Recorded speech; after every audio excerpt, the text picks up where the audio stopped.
Olá pessoal, tudo bom com vocês? Aqui é o professor Gabriel Zayed, do canal do Estuda Mais, e vamos começar por aqui a resolução de mais um exercício de Química.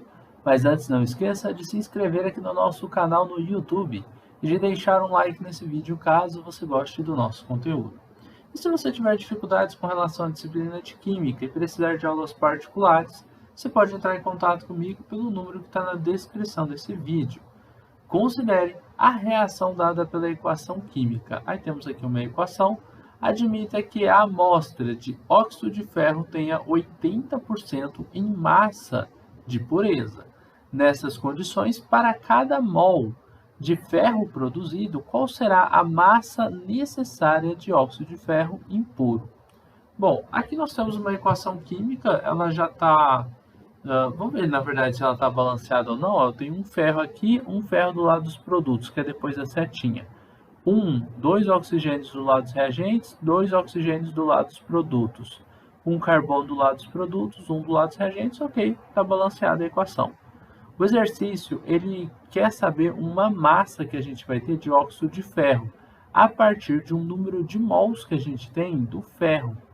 Pela equação química balanceada, a gente tem 1 mol de monóxido de carbono para 1 mol de óxido de ferro, para 1 mol de ferro, para 1 mol de CO2.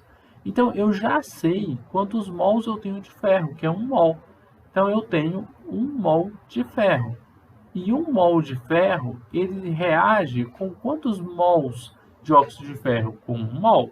Só que aqui eu não quero saber número de mols de óxido de ferro, e sim massa dele. A massa que eu tenho em 1 mol de óxido de ferro é o que a gente vai chamar de massa molar. A massa molar é a massa que a gente tem de qualquer molécula, de qualquer átomo, para cada 1 mol dessa molécula, desse átomo. Ela é medida na unidade de grama por mol. No caso do óxido de ferro, FeO, você vai fazer o seguinte: você vai pegar na tabela periódica a massa do ferro, que é 56, e vai somar com a massa que você tem do oxigênio, que é 16. Se você somar 56 mais 16, vai chegar no valor de 72, tá? Então, 56 mais 16 deu 72, logo eu tenho 72 gramas para cada mol de óxido de ferro. Isso aqui é a massa molar dele.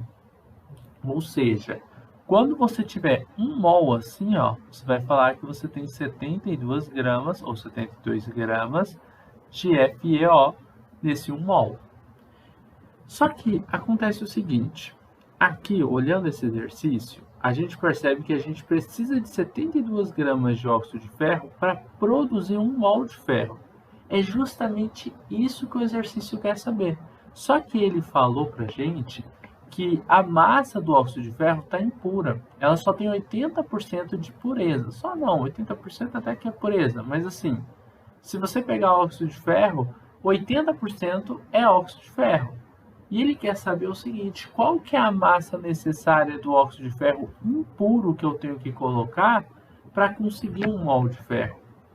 Aí você vai ter que pensar assim, ó, as 72 gramas, os 72 gramas de óxido de ferro são 80% só de óxido de ferro. Isso aqui é 80% da amostra de óxido de ferro, da amostra. Aqui eu tenho realmente 72 gramas de óxido de ferro.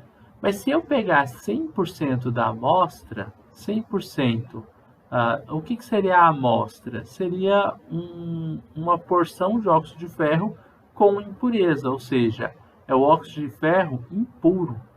Tá? Se eu pegar 100%, eu vou ter 20%, além desses 80%, eu vou ter 20% que é de outra coisa, não é óxido de ferro. Aí eu quero saber qual que vai ser a massa em gramas que eu vou ter de óxido de ferro impuro, se eu estiver utilizando toda a amostra. Quanto que eu tenho que colocar dele? Você faz uma regrinha de 3. O x vai multiplicar por 80, vai dar 80 vezes x.